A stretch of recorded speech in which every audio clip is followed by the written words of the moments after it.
just how good is the new arms tier set? Oh my god. Wow. This is insane. This is really good. This is... What is up, team? Killchain here, and just like last time with the Fury video, of which there will be a link up in the description, or down in the description and up somewhere on the screen, so feel free to check out that video. But today we're looking at arms. Now this has huge potential, really steers into the, I guess, strength of the damage profile of arms naturally anyway with execute. They're just dialing that up to 11 essentially. It does have some issues in terms of bugs which will get ironed out, but also one major issue which sort of flaws arms at the overall in general, and a lot of calls to bring back particular talent that we used to have that'll help us just do better damage output when you have higher rage, and we can understand why with all the sudden death procs. But we'll go over the tier set naturally from there and potentially how that could kind of shape up some builds. But yeah, without further ado, the actual tier set itself: 2-piece, friend damage increased by 30%. So cool, you're incentivizing more bleed builds there, and has a chance to trigger sudden death. So we already have the talent for sudden death, and then getting another chance to trigger it through our rend damage. Cool, yay, double upping on the sudden death procs. And a 4-piece, the sudden death proc then will also make your execute apply a thunderclap at 100% increased damage. So cool, bit of AoE cleaving there, and that should subsequently proc the blood and thunder, which reapplies rend to everything, right? And in addition, the execute on that target will bleed for extra 50% of the execute's damage over 5 seconds. So the fact that it's also applying a bleed, that's what really accentuates an already strong execute damage profile to be kind of bonkers, because as you can imagine, you're stacking up Juggernaut in your typical execute phase anyway, and then that gets up nice and girthy. You're on 15 stacks, you're getting sudden death procs, of which there just naturally are more sudden death procs to play with anyway, thanks to the 2-piece, and then that is then doing a huge crit in execute because of the Juggernaut stacks. And then 50% of that huge crit is now added as a bleed. It's absolutely crazy. And then the cherry on top is that Thunderous Words will increase your bleeds of all sources. So all bleeds increase by 15%. Would tie into your execute bleed as well. So very specifically, bleed centric. It re-incentivizes Skull Splitter and Tide of Blood massively as well. That's going to be a standard in all builds going forward, which means you will pick up Thunderous Roar for Thunderous Words and Skull Splitter. Rend does more damage, as well as Execute now has a bleed on it as well. Everything's aligning nicely to really push into this bleed-centric style and quite heavy execute damage. As part and parcel of that as well, our funnel DPS has really gone up as well, because as you can imagine, we have heaps of cannon fodder to all be applying read through Thunderclap, and then they're all increasing. Each one of them has a small chance to give us that sudden death proc, in which case we're able to then funnel that into a primary target. So your tyrannical beaks, or even fortified wheats where there's a primary, main target to focus, then yeah, arms is very much going to be able to really do some crazy good funnel DPS.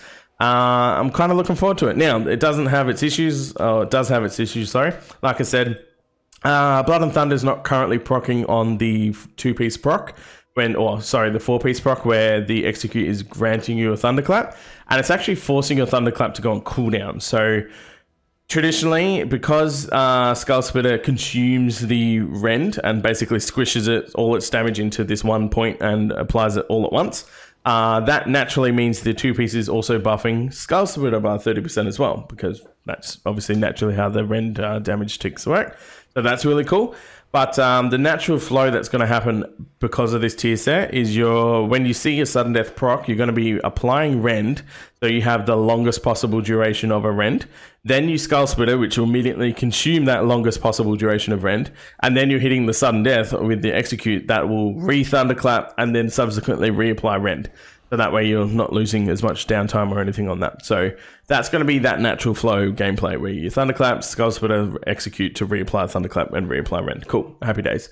The problem is it's putting it on cooldown, as well as it's just not applying the rend due to Blood and Thunder. So those bugs will get ironed out, and hopefully that'll kind of help put us into fruition. In between our just natural passive gameplay, the mobs getting below a certain threshold for your massacre to start taking effect and things like that, as well as 2 sources of sudden death. If in the event we're able to perform an execute at least sort of every 10 to 15 seconds or so, or at least less than 12, Juggernaut suddenly actually becomes quite potentially usable even in an AoE environment where we're cleaving off with your sweeping strikes and things like that. As you're able to move from pack to pack, if you're able to maintain your 15 stacks of Juggernaut, that's going to be really kind of crazy, right? You're moving pack to pack, you're cleaving with your... you're still essentially doing funnel damage, but you're cleaving with your sweeping strikes, and you're able to just maintain these ridiculously high executes due to keeping Juggernaut stacked up the whole time. You could definitely see a build that starts to shift more towards execute in all capacities. For your Tyrannical weeks, any Mythic Plus, honestly, as long as you're casting your Juggernaut, casting your Execute, there's no reason that you're not getting Juggernaut as long as you can maintain the stacks. If it lasts longer than 12 seconds before you can hit another Execute, then you kind of shit out of luck. At that point, Juggernaut just doesn't become worth it. And we're really on that cusp where sometimes it's totally fine and you can, start stacking it up quite nicely, up to like 12, 10 sort of stacks. And then other times it just struggles to get above 8, and that's kind of annoying at times. So it really depends where it falls as tuning and things like that happen naturally over time as well. But very cool, very clear potential. The last kind of gleaming issue that ARMS is sort of already had in 10.1 and is going to only be further exacerbated by how many extra sudden deaths we're dealing with now is Rage. So Rage is kind of a massive issue. We... Not only because of naturally over the course of an expansion, secondary stat budget goes up, right? So we just physically have more secondaries on every single piece of item. Our eye levels going up over time, which means our secondary stat bloat is naturally going up over time as well. And we're sort of starting to hit these critical benchmarks where you're like, I'm on a low haste geared character. I'm already on 40% haste. Whereas back in Season 1, it would be a struggle to even hit 20% haste or anything like that. So naturally, over the course of the expansion, our secondaries are going up over time due to the stat budget. Our rage use is going down, but our rage gain is going up. Our rage gain is going up because naturally more haste means more auto attacks and things like that. Our rage gain or use is going down because our more sudden death procs means less rage spent. And that might even end up impacting our use of Test of Might. I don't think it's going to change us out of anger management in terms of that rage spending.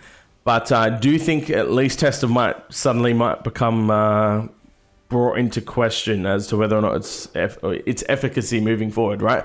Because as you're using all these sudden death procs, which just physically do not spend rage, it means that you're only going to be able to stack up Test of Might to maybe only 10 to 15% strength instead of the typical sort of 25 to 30 that you're trying to go for. And it's kind of pulling you in two separate directions, right? The more sudden death procs you get, the happier you are because your tier set's like ramping it and it's doing really well, but then you're getting less Test of Might stacks, and so you're kind of fizzling out in that regard. It might end up pushing us away from Test of Might. We already see that in an AoE environment for Mythic Plus and things like that. You're picking up your in for the kill instead. Perfect, that's fine. But that'll have to then come into question whether or not we do it in single target, as well as even if you go as far to change out of anger management as well. This one I typically don't see changing. I mean, having more Colossus matches is only a benefit, right? But the alternative as well, honestly, Spiteful Serenity really never felt too crash hot, honestly. So I don't think you'll see it come out of there, and that's fine. But this sort of does play into the issue with ARMS, right? Is an already known issue of having kind of almost too much rage at this point is only further going to get worsened by the sudden death proc increase, as well as our natural stat budget increase due to the fact it's a whole new tier. And not only is it a whole new tier, but then the secondary stats are just overblowing crazy because we're now going up 39 eye levels instead of the traditional 26. And all these little things, are going to really push ARMS to kind of just having a lot of rage. So how that's going to look, it's going to be interesting. We'll have to see how it plays out. But this is where we're kind of leaning. Now, as you can see, the talent spread, I mean, Spear is almost pretty much a confirmed gone at this point. You might still run it due to the crit damage. I mean, the crit damage in tandem with like your execute phase could be exceptionally strong. But given how Skull Splitter and the Rend damage and the execute bleed all feeds into Thunderous Words and then further incentivizing just picking up Thunderous Roar by the virtue of the fact that you kind of have to pick it up to get to Thunderous Words anyway, right? I think that's going to compete pretty nicely with Spear. That in all circumstances, I think we're just going to be running for the Thunderous Words, honestly, because everything is so bleed-centric, and even your big girthy hits with execute are still bleed-centric by incentivizing picking up the extra 15% bleed from that. So with that in mind, we already know that Skull Split is going to be on every build ever. So if you don't already play that in Tyrannical Weeks, definitely start using it in Tyrannical Weeks. If not, just start using it in all circumstances, right? Just get the practice in. Honestly, you've got, like I said, you're going to be using this in tandem with Tidal Blood. It's going to be stock standard. And then all the rest really becomes confusing, right? I'm not 100% sure where things are going to fall and land. Maxic is obviously always going to get picked up. What you do with the choice node here with Strength of Arms, I don't know.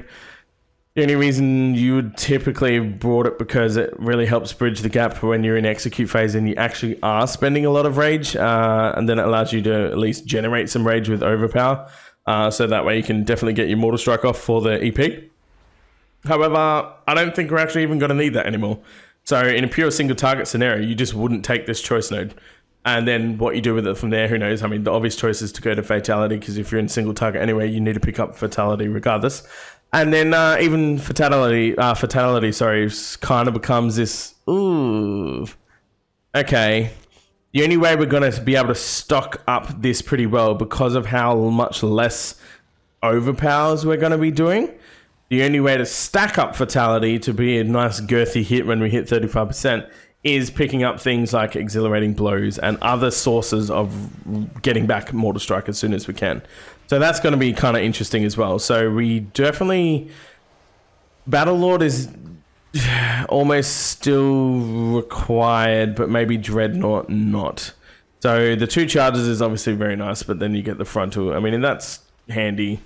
I'm not going to say no to it, but I think you might end up dropping Juggernaut and then still having Battlelord. Battlelord's purely there in the attempt to reset Mortal Strikes, because you want as much Mortal Strikes resets as you can to try and still build up that big girthy Fatality. Then you're kind of twiddling your thumbs, you don't have too much to do. And if Rage is kind of going crazy and you're just sitting there waiting for stuff, then it calls into question, what the hell do you do with that? And then you start asking questions. Do you start picking up all the slam increasing talents with the Crushing Force and the improved slam here, right? Because you just physically need to push something. But that even in and of itself sounds kind of bloody horrible, to be perfectly honest. So I don't know where these kind of talents are going to slot when it comes to any sort of single target. In this current stage, you kind of want Dreadnought because it just gives you the 2 overpower charges, and that can be very useful. And you kind of want Exhilarating Blows as well, because you can rely on just Dreadnought and Battlelord potentially, but it's going to be interesting. I just don't know where you're going to be able to put it, and the rest is all 100% required for pathing. So I don't know, it's going to be interesting. Let me know what you guys think. If there's any particular builds you've been toying around with, then huge help. Mention it down below. We'll see where we're going. I have a feeling we're probably more going to lean towards just still picking up Battlelord and Dreadnought over Exhilarating Blows. But the point is, for Fatality, you're definitely wanting to just maintain some way of making sure you have plenty of Mortal Strikes coming in. And the problem is with less overpower use, because you're spending more GCDs on sudden deaths and things like that, it does mean that Fatality is subsequently taking a little bit of hit in this regard in terms of value that it brings, right? So with that in mind, very curious. This is 110% a tier set to keep an eye on. Let me know what you guys think down below, and I'll catch you guys in the next video. Peace.